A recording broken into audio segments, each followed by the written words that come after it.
and its third librarian, Bertha Proctor, was appointed at $35 a month. The city was growing, and the library was rapidly outgrowing its present building. Talk turned to the possibility of a Carnegie Library. February 1913. Responding to your communications on behalf of Huntington Beach, if the city agree by resolution of council to maintain a free public library and provides a suitable site for the building, Carnegie Corporation of New York will be glad to give $10,000 to erect a free public library for Huntington Beach. Very truly yours, Carnegie Corporation, James Bertram, Secretary. 4 lots were purchased at 8th and Walnut for $1,900 to serve the new library and its grounds. The library would face 8th Street.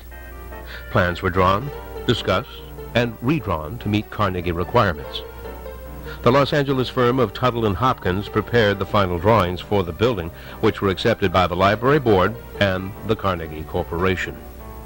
Contractor W.B. Lambert of Long Beach began construction November 1913.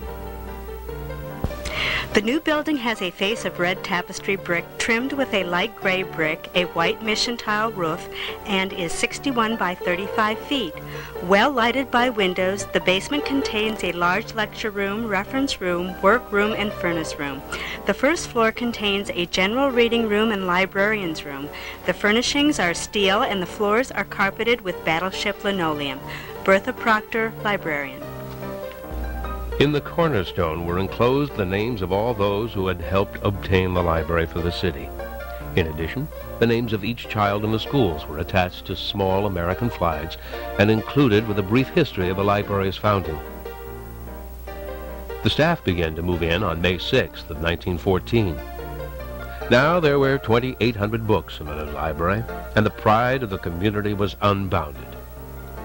Donations and volunteers increased. Rebecca Johnson, with other City High School classmates, donated a grandfather clock to the new library. Motion made and carried that Mr. Brown be informed formally of our thankfulness for his gift of books.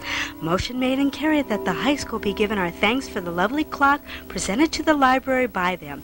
Mrs. Howard, Secretary. It was January 1916.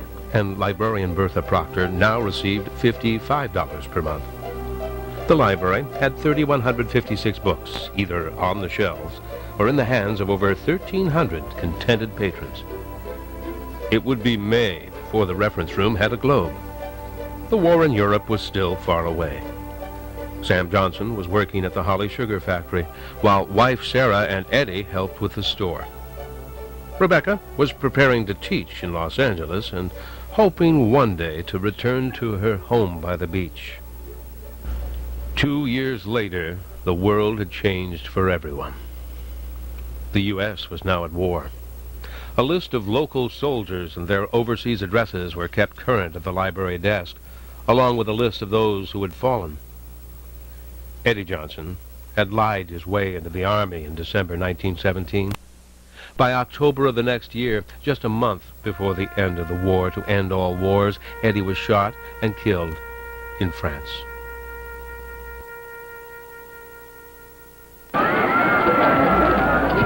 Librarian Bertha Proctor was in Long Beach when the armistice ending the war was signed.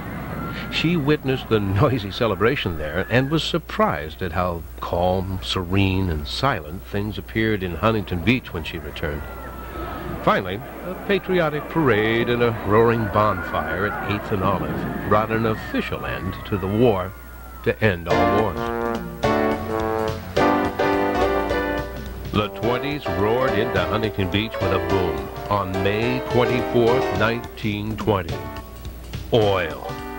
From now until the 60s, it will not be uncommon for 4 out of 5 members of a city governing board to be working in the many oil-related activities of a city. The population nearly triples overnight. The boom reaches such a frenzy that everyone, including the library board, was caught up in the excitement. August 1927, a discussion of the moving of the library, if the oil excitement should warrant such, was held. No decision made. Mrs. L.E. Reynolds, Secretary.